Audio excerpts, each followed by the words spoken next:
दोस्तों, आज डिस्कस करने वाले हैं क्रेटर लेक या फिर काल्डेरा के बारे में। तो सबसे पहले मैं आपको बता दूं कि जो वॉल्केनो होता है, वॉल्केनो जहां से निकलता है उसको वॉल्केनिक पाइप बोला जाता है। सपोज ये कोई वॉल्केनिक कोन है और यहाँ से एक पाइप के थ्रू मटेरियल ऊपर की तरफ निकलता है, और जहां पर ये पाइप ऊपर खुलती है, जहां से ये मटेरियल बाहर निकलता है, इसको बोलते हैं क्रेटर। तो ये क्रेटर जो होता है ये पाइप से जुड़ा हुआ होता है नीचे वॉल्केनिक मटेरियल के सोर्स से।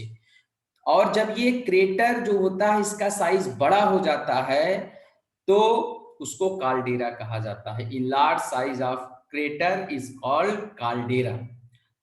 और जब इसमें ये जो वॉल्केनो होता है ये मर जाए और इसकी जो पाइप हो जाए ये बंद हो जाए, और उसके बाद इसका जो ऊपर वाला क्रेटर है उसका साइज बड़ा हो जाए और वहां पर पानी भर जाए, तो एक लेक का फॉर्मेशन होता है जिसको हम क्रेटर लेक बोलते हैं, जो कि आप पीछे बैकग्राउंड में चित्र में देख सकते हैं। यह एक क्रेटर लेक है। और आप देख सकते हैं कि इस क्रेटर लेक के चारों तरफ ये आप देखेंगे कि पहाड़ियां हैं और इस पहाड़ियों के बीच में पानी भरा हुआ है और एक लेक का निर्माण हुआ है।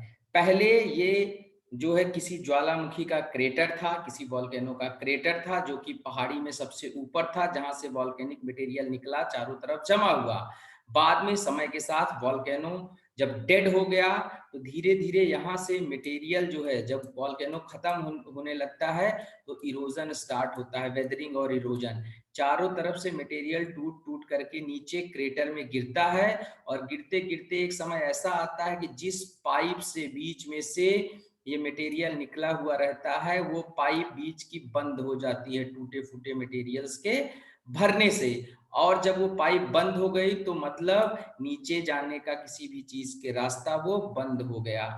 और कभी भी जब बारिश होती है या कोई और सोर्स होते हैं, मान लो ग्लेशिएशन वगैरह हुआ, तो उसके बाद जो है उसका पानी जब बह करके आता है इस क्रेटर में इकट्ठा हो जाता है, तो इसी को बोल दिया जाता है क्रेटर लेक। और मैंने बताया जब ये क्रेटर का साइज बहुत बड़ा हो जाए, इन लार्ज साइज हो जाए, ठीक है, तो उसको कहा जाता है काल्डेरा। तो इस पिक्चर के माध्यम से मैंने आपको एकदम सिंप्लीफाइड वर्ड्स में बता दिया क्रेटर और काल्डेरा क्या होते हैं। आइए अब इसके बारे में कुछ फैक्ट्स और कुछ सारी चीजें और जानते हैं। तो जैसे कि आप स्क्रीन पर यहाँ देख सकते हैं कि काल्डेरा क्या है। काल्डेरा एक लार्ज डिप्रेशन है। बनता कब है? जब वॉल्केनो इरप्ट होकर के फिर कोलैप्स हो जाता है, बहुत तेजी से इरप्ट होता है, गड्ढा ऊपर क्रेटर बनता है, और फिर उसके बाद वॉल्केनिक इरप्शन स्टार्ट हो जाता है, वॉल्केनो डेड हो जाता है। तो उससे क्या होता है, जो वॉल्केनिक इरप्शन जब डेड हो जाता है वॉल्केनो, तो वॉल्केनिक इरप्शन रुक जाता है। मैग्मा जो मैग्मा चेम्बर के अंदर प्रेजेंट होता है वो खत्म हो जाता है, एक बार में फोर्सफुली खूब ऊपर निकल जाता है। और मैग्मा चेम्बर जब पूरी तरीके से खत्म हो जाता है तो जैसे मैंने पिछले वाले पिक्चर में दिखाया था, चारों तरफ से मटेरियल टूट टूट करके वो पाइप को बंद कर देता है। और उसके कारण से क्या होता है, जो ऊपर का जो वॉल्केनो का क्रेटर होता है उसका साइज बड़ा होने लगता है, और इस तरीके से अंदर की तरफ कोलैप्स होकर के जब साइज बड़ा हो जाता है तो उसको बोलते हैं काल्डेरा। काल्डेरा की साइज जो हो सकती है 1 से लेकर के 100 किलोमीटर तक हो सकती है। मतलब काल्डेरा की साइज 1 किलोमीटर से लेकर के 100 किलोमीटर तक हो सकती है। मतलब बहुत बड़ा एरिया हो सकता है काल्डेरा का, इस चीज को याद रखिएगा। तो कुछ काल्डेरा जो होते हैं उसमें लेक बन जाती है जिसको क्रेटर लेक बोलते हैं। कॉल्डेरा एक बाउल शेप डिप्रेशन होते हैं जो कि वाटर से भर जाते हैं, वही लेक होती है कुल मिला करके।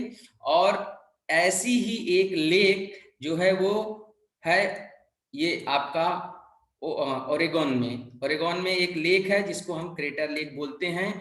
इंडिया में भी एक क्रेटर लेक है जो बहुत फेमस है। कहाँ पर है याद रखिएगा, एग्जाम में पूछा जाता है, लोनार लेक उसका नाम है। तो जिसको हम लोनार क्रेटर भी कहते हैं। और इसको जो है वो इंडिया की क्रेटर लेक बोला जाता है, महाराष्ट्र में है, बुधाना डिस्ट्रिक्ट में। तो इस तरीके से क्रेटर लेक और काल्डेरा के बारे में हमने आज डिस्कस किया। इसको याद रखिएगा, लूनार लेक को याद रखिएगा, इससे रिलेटेड क्वेश्चन पूछे जाते हैं।